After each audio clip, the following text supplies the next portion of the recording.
Prove பண்ணுன்னா ஏரோப்ளேனில் உட்காந்து போகிறோம் சொல்லு. யார் காப்பாற்றுறான் சொல்லுங்க நீங்கள். இந்த ட்ரெயின்லாம் கூட பஸ்ஸுன்னா கூட ஏதாவது ஆனால் பிழைக்கலாம்.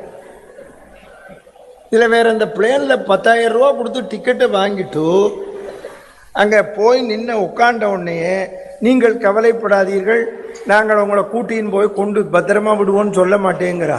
ஏதாவது ஆனால் இப்படி குதி எங்க குதிக்கிறது?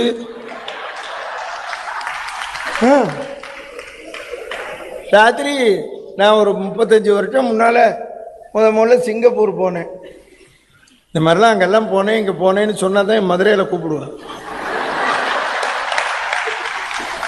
அப்போ ராத்திரி 2 மணிக்கு ஃப்ளைட்டு. நம்ம தான் வெளியிலலாம் சாப்பிட மாட்டோமே. இதெல்லாம் முடிஞ்ச உடனே வண்டியை தள்ளிண்டு வரவளும் நின்ன ரொம்ப ஊர்வசி மாதிரி இருக்கா. தள்ளிட்டு போயிடலாம் போல இருக்கு. அவன் என்னை பார்த்தவன் இப்படி பார்த்தா, எடுத்த உடனே இதைத்தான் கொடுத்தா. என்னை இப்படி பார்த்த உடனே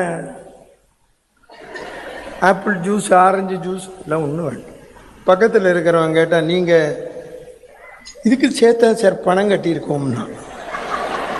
அதுக்கு இப்போ என்ன பண்ணணுங்கிற உங்கள் ஷேரை வாங்கி இங்கே தள்ளுங்க. இது குடிக்கிறத விட மோசம்டான்னு. ராத்திரி 2:30 மணி குடுக்கறதெல்லாம் சாப்பிட்றான்.